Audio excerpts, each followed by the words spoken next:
Dhaka cantonment railway স্টেশনের এই যে প্ল্যাটফর্মটা দেখতে পাচ্ছেন, ওইদিকে হচ্ছে কমলাপুর আর এইদিকে হচ্ছে এয়ারপোর্ট।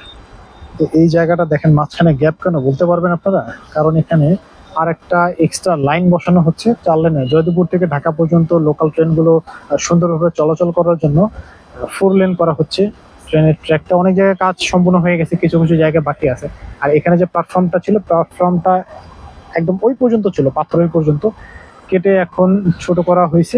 এখানে এক্সট্রা একটা ট্র্যাক বসানো হইতেছে। ওই পাশে একটা ট্র্যাক ছিল, যেহেতু কাজ করছে ওটা উঠে ফেলছে, উঠে এখানে আনা হয়েছে রানিং ট্রেনগুলো চলাচল করার জন্য। আর মাঝখানে এখানে আরেকটা বসানো হবে। অনেকটা কাজ হয়ে গেছে। বর্ষার সিজন এগুলো, এই জন্য কাজ করতে সমস্যা হচ্ছে।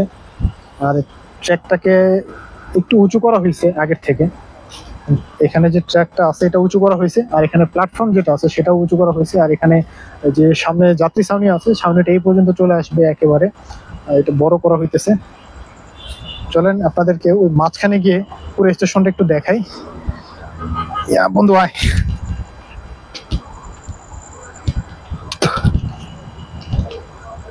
আসতেছিস? জুয়েল, কই তুই? আসতেছিস নাকি? তুই কি পিছনে আসতেছিস নাকি দূরে আছিস? ওকে। ও বাবা, এটা আসলে ক্যান্টনমেন্ট স্টেশন না বলে এটাকে ক্যান্টনমেন্ট জংশন বলা হয়। কারণ এখানে অতিরিক্ত অনেক বগি বা মালবাহী যে গাড়িগুলো আছে, গাড়িগুলোর বগি এখানে অনেক সময় থাকে, তেলের বগি। আর এখানে দেখেন খালি বগিগুলো পড়ে আছে এই জায়গাতে। আর পাশেই এলিভেটেড এক্সপ্রেসওয়ে।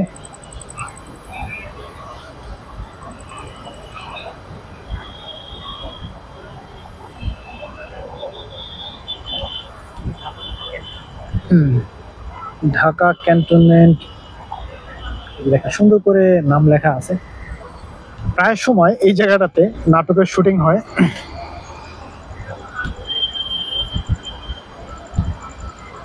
অনেক সময় বিভিন্ন নাটকের যে ট্রেনের যে ভিডিও করা হয়, প্ল্যাটফর্মের ভিডিও করা হয়, বেশিরভাগই দেখা যায় যে ঢাকা ক্যান্টনমেন্টের এই প্ল্যাটফর্মটা আছে, এই প্ল্যাটফর্মের এখানে ভিডিও করা হয়।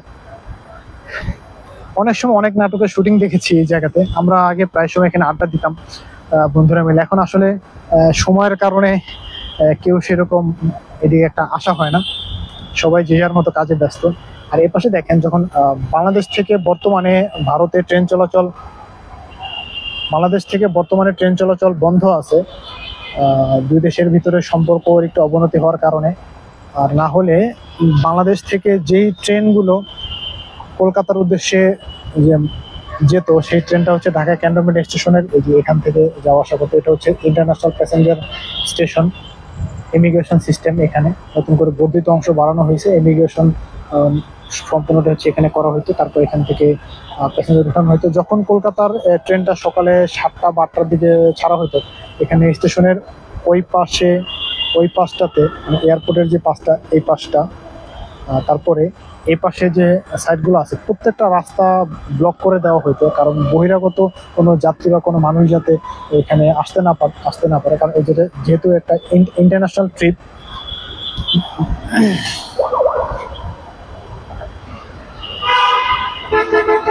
যেহেতু ট্রেনটা ইন্টারন্যাশনাল ট্রিপ, এক দেশ থেকে অন্য দেশে যাবে, কারণ যে কেউ ভুলবশত যাতে না উঠতে পারে ইচ্ছাকৃতভাবে, ভুলবশত কি আসলে অনেক ইচ্ছাকৃতভাবে যাতে না ওঠে, এই জন্য তখন বন্ধ করে দেওয়া হতো। যখন ট্রেনটা স্টেশন ছেড়ে চলে যেত, তখন সবগুলো গেট খুলে দেওয়া হতো।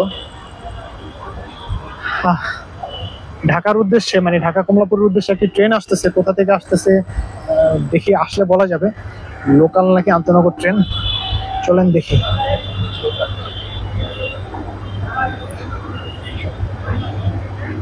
দূরে দাঁড়াবে, মনে হচ্ছে লোকাল ট্রেন আসতেছে। তারা বন্ধু এখানে দাঁড়া। না, আন্তনগর রে, আন্তনগর ট্রেন মনে হইতেছে। চলেন আপনাদেরকে দেখাই কোন জায়গার ট্রেন।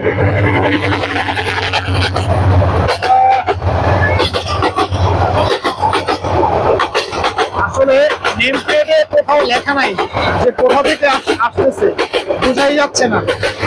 কিন্তু সঠিকভাবে বলতে পারলাম না ট্রেনটা কোথা কোথা থেকে আসছে।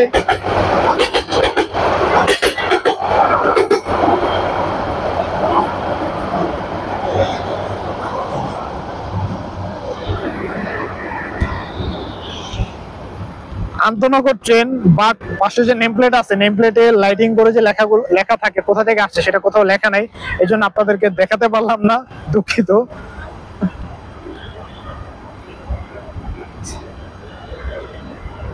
শুক্রবার ছুটির দিন, অনেকে আসছে এখানে একটু ফ্রেশ হাওয়া খাওয়ার জন্য বলতে পারেন। চারপাশটা অনেক গাছপালা আছে আর নিরিবিলি একটা পরিবেশ।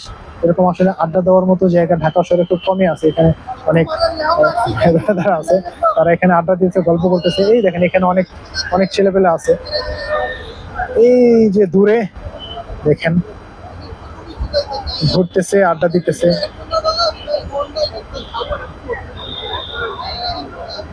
বন্ধু, নেক্সট ট্যুরে কোথায় যাবে?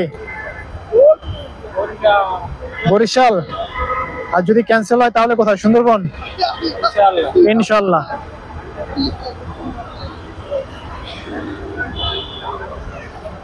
ট্রেন তো আর বরিশাল যায় না। আর ট্রেন যদি বরিশাল যেত তাহলে যাওয়া যেত। লঞ্চে যাবো।